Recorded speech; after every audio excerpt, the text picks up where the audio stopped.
अगर पत्नी की वजह से गई है नौकरी तो मेंटेनेंस बंद।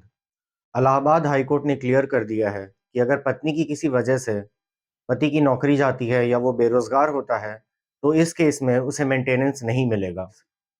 लेकिन आज के केस के फैक्ट्स इतने सिंपल नहीं हैं।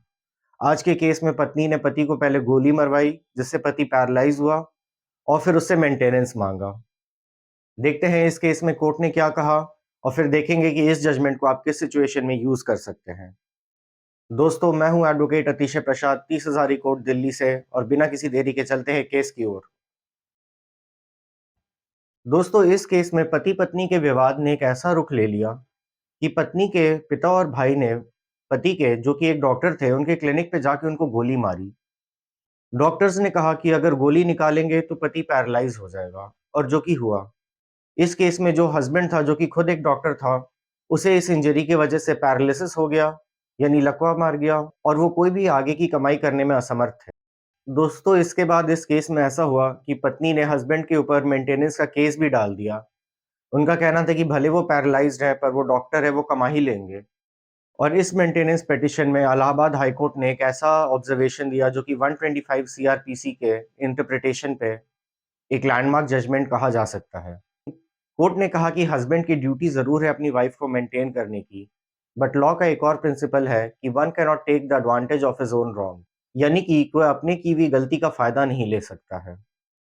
कोर्ट ने साफ कहा है कि अगर पत्नी के किसी एक्ट की वजह से पति कमाई करने में असमर्थ है, तो वो उससे मेंटेनेंस नहीं मांग सकती है।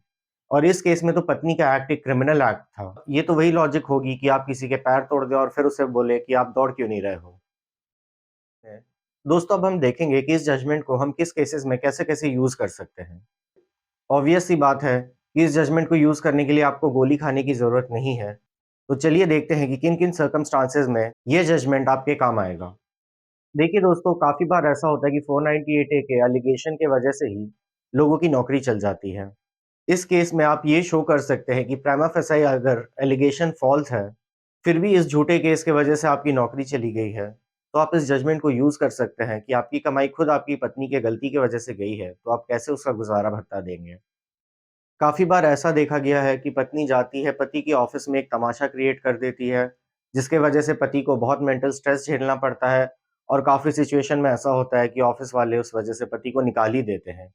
ऐसे सिचुएशन में भी अगर आपकी जॉब लॉस और आपकी पत्नी के एक्ट के बीच में डायरेक्ट कॉज़ल रिलेशन है, तो फिर आप इस जजमेंट को यूज़ कर सकते हैं।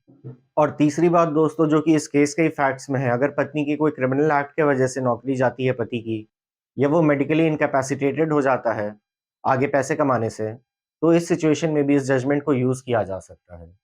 तो दोस्तों, इस जजमेंट के लॉजिक को आप काफ़ी सिचुएशन में यूज़ कर सकते हैं। दोस्तों, ध्यान रखें, इस जजमेंट को यूज़ करने के लिए आपको जॉब लॉस और पत्नी के इल्लीगल एक्ट या अनकॉल्ड फॉर एक्ट के बीच में डायरेक्ट कॉज़ल लिंक दिखाना होगा कि डायरेक्ट उसी वजह से आपकी नौकरी गई है। अगर ऐसा सिचुएशन अराइज़ करता है तो आई होप ये जजमेंट आपके काम आए। दोस्तों, आई होप आज का केस एनालिसिस आपको पसंद आया हो और इससे आपको काफ़ी कुछ सीखने को मिला हो। और ऐसे जजमेंट्स के एनालिसिस के लिए जुड़े रहें हमारे चैनल प्रसाद लॉ से।